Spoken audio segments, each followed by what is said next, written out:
అమ్మ నీళ్ళు ఈడే ఉన్నాయి.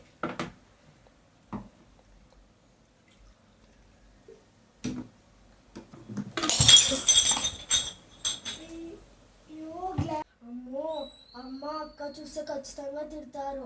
నేను చేసిన తప్పుని దాచేయాలి, ఫస్ట్ దీన్ని క్లీన్ చేసేయాలి.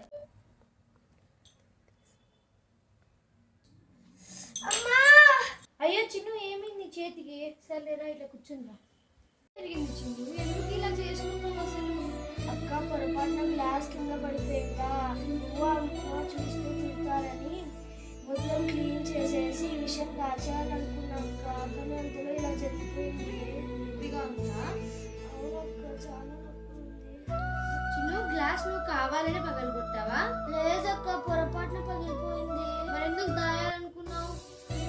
చిన్ను, గ్లాస్ పగిలిపోతే ఇంకోటి కొనుక్కోవచ్చు, కానీ చూడు నువ్వు ఇప్పుడు తెలియకుండా చేద్దాం అనుకున్నావు, కానీ నీ చేయి కట్ అయింది. చూసావా? చూడు చిన్ను, నువ్వు తెలిసి తెలియక చేసిన తప్పుల్ని భయపడి నీలో నువ్వు దాచుకుంటే సమస్యలు ఇంకా పెద్ద అవుతాయి.